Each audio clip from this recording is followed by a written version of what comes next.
out, not because the subject was moving. Yeah. Can you hold your hand? Hold your hand still. Can you hold them hand still? Put them out there and try to hold them still. They're moving. Okay, that's an issue. Okay. So motion control. All right, here's the subject running around. Little white-footed mouse. The pileated woodpecker climbing up a tree. There are geese flying across.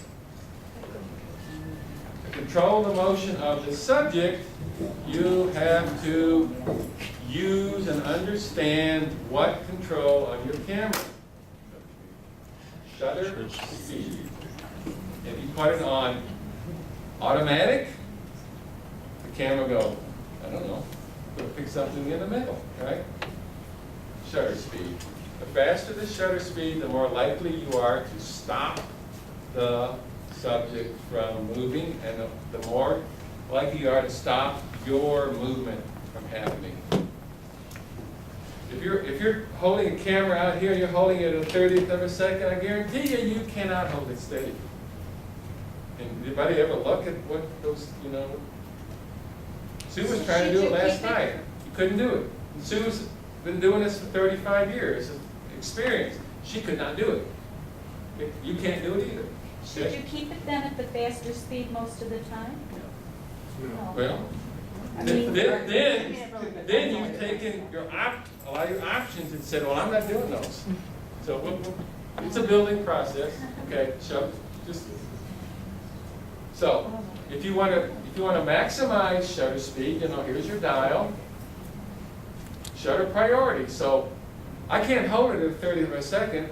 So if I know I can hold it at 60th, so you set it at 60th, and the camera is then going to set everything else in that accordance, which is fine if that's what you want. If that's not what you want, then what do? You take a bad picture, okay? Or you do something else to make it happen, to make it work. Okay. All right. Image size. Anybody ever? I got a lot of seminars at survey, and the scientists will get up and say, "Oh yeah, here's my research organism. You see that little dot in the center? Yeah. Right? Image size. Okay. It's a function of two different things, right? One, how close you can approach the subject. I can walk out to that grebe nest, but the grebe isn't going to be there. Or you can change the focal length of the lens, which will bring the subject closer without doing anything. That's one of the, most of your low-end point-and-shoot cameras have a 3x zoom. 3x, 3 times. That's not going to get it for most of you if you're doing birds. You're not going to be satisfied. Sue has a 20? 10. Huh? I think it's only a 10x. You've had a 18 or 20, some of them are 24, 18, 24x, 18. Now you're getting close enough to something you can go, oh, cool. I can get a big enough image to do what I want to do. All right. So, which leads us to a brief discussion on lenses. Do your eyes see the same world in the same way as your camera does? Remember, your eyes never take a bad photo, do they? The camera does it all the time. So therefore, no, they do not. You need a variety of lenses or a variety of focal lengths. And the focal lengths can be in the same camera. So if you buy a point-and-shoot camera and it has a 3x zoom that goes from 20 millimeter to 40 millimeter, that's your range. Okay, if you go from 20 millimeter to 500 millimeter, oh, that's my range. Right? Okay. So, what makes a good lens? Anybody ever considered what's called the speed of a lens when you buy? You know, when you look in the camera catalog, you go somewhere and say this is an f4.5 or f5.6 lens, or this is an f2.8 lens. What is it telling you? How much light it will let. How much light it will let in. That's what a speed of the lens is. Now, you got to remember, if you've got a hole and you're looking through this hole at the and the subject, and the hole is this big, that's how much light it can let in, and that's how much light you will have to see the subject, to focus and compose the image on. Okay? The hole is this big. What do you have? More light. See, you ever look through a viewfinder and it's really dark, and it's Sue was looking, she said, man, your viewfinder is bright. Versus, I can hardly see the focus. That's the speed of the lens. So, one thing that you should do is when you're going to buy a lens or buy a camera, the faster the lens, the better off you will be. Okay? Here's a 400 millimeter lens. This is an f5.6. So, don't worry about it. We'll talk about that in a moment. But the smallest opening is 5.6. This one is 2.8. So this one lets in 4 times as much light as this one.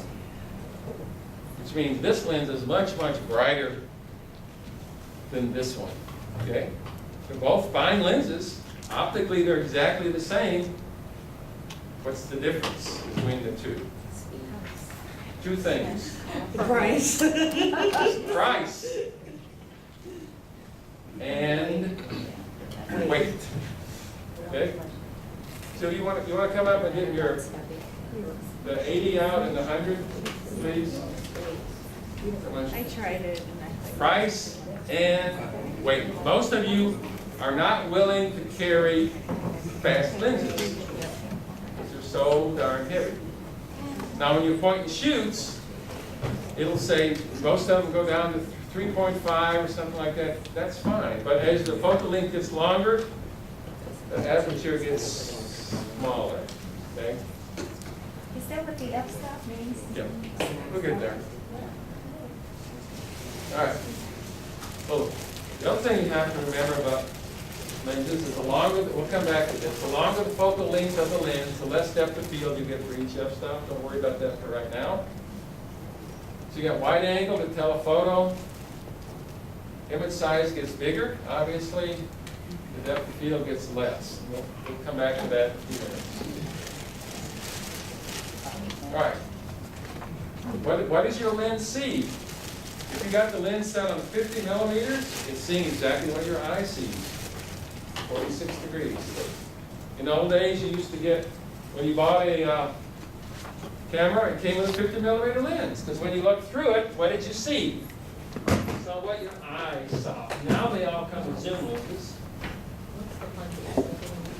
All right, can you get the lights for a second? I'm going to show you 2 lenses. This is 80 millimeter, this is 100 millimeter equivalent. This is a 2.8, this is a 1.2.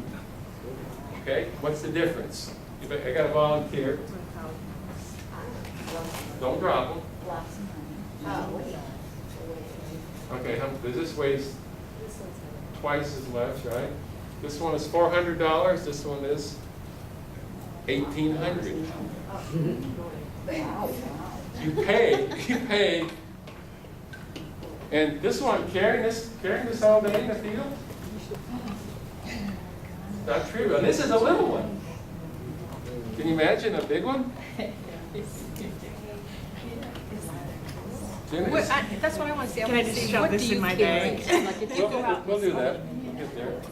All right. So this is a significant difference. Both are optically fine. You know, which one would you want to carry all day on the end of your camera? Yeah. But if you put like an extension on that, you get less quality. We'll talk about that too. So this is the difference, okay? All right. Well, you held it. It's not something you got to worry about. Just something that you need to know. What did I do with my rush? Sit it down somewhere.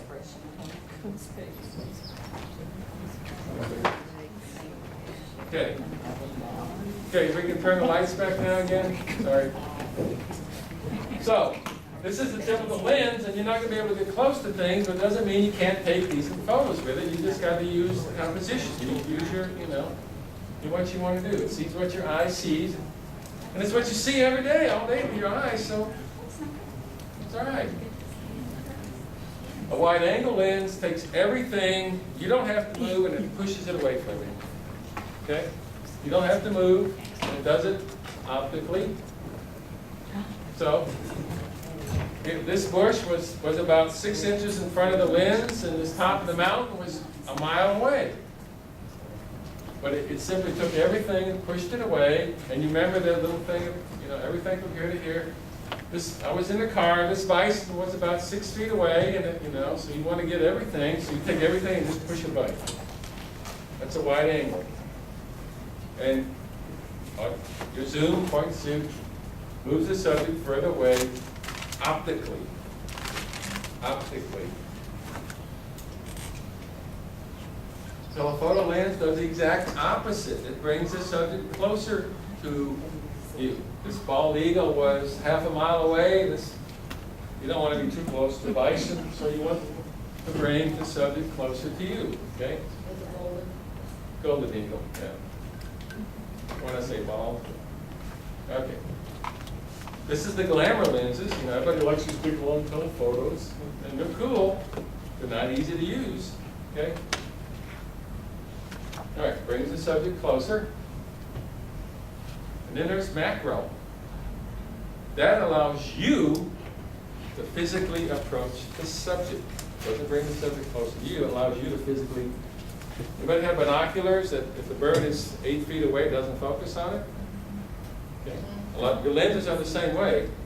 They have a minimum focus distance, and it's usually not a macro. So, you can have a macro lens that's dedicated to that. You can put some kind of tube behind your normal lens. But if you have a point and shoot, you can't do that. If you can't take the lens off, what do? You have the macro option on your point. How many of your camera point and shoots have a macro option? Okay, you use it? Absolutely. That's what it's for, right? Close-up lenses, we'll talk about all this stuff later. Extension tubes, we'll talk about, that a little bit later too. Okay, when we're talking about macro images, we talk about, if I say to you, you cannot get a life-size image, what does that mean? It means that on your sensor, if the bug is a ½ an inch long, it's a ½ an inch long on that sensor. That's a life-size image. It's called 1:1. And that's how they sell.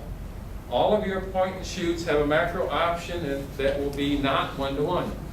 It'll be half or a third life size, which means it doesn't give you as much but that's fine. You just have to know that. So the subject is the same size on the film or sensor as it is in life. Okay? That's life size. Okay, there's a prairie vole. And on the image sensor, he was half life size. So if he's this big, he was that big on the image.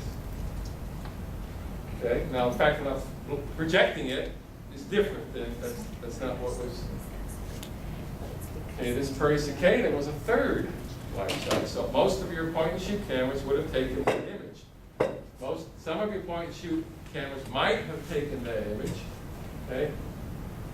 None of your point and shoot cameras would have taken this image. Okay? That's 4x. Is it on a leaf? It's on the underside of a sycamore leaf, and each one of these is individual leaf cells, and this is less than 1 millimeter long. Right? So you can't do that unless you have something that allows you to do that. Half life size, So when we talk about these things, that's what we're talking about. We'll teach a thing on macro photography a little bit later. So if you were buying a point and shoot camera, make sure it will do what you want it to do. Remember, it's your only camera. This is it. That's it. And it needs to do everything that you want it to do. Okay? Now, what's the difference between that and my 35 millimeter lens, I guarantee you, my 35 millimeter lens is much, or my 35 millimeter single lens reflex is much easier to use than your point and shoots. Because how many buttons does, how many options does, and how many of you know all of them? No. On a 35 millimeter camera, it's standardized. On those, they're there. Everything is there. You just have to learn them. Okay? Remember that sheet of paper? Things you need to learn how to do on your camera. You have to learn how to do those. Okay. This one has a 3x zoom and no macro capability. It's nice for taking, family pictures, and scenery, and they'll do the Grand Canyon just fine. It's not going to do butterflies, insects, it's not going to do any of that stuff. It's not going to do birds. This one has an 18x zoom and goes down to 1 centimeter with a macro. Down to, well, this one will do what you want it to do, this one will not. Okay? Okay, we talked about this last week. I want to emphasize this. When you buy a camera, if it says 35x digital zoom, who cares? That's meaningless. That simply means you took a little bit of a viewfinder and you blew it up, and you see all the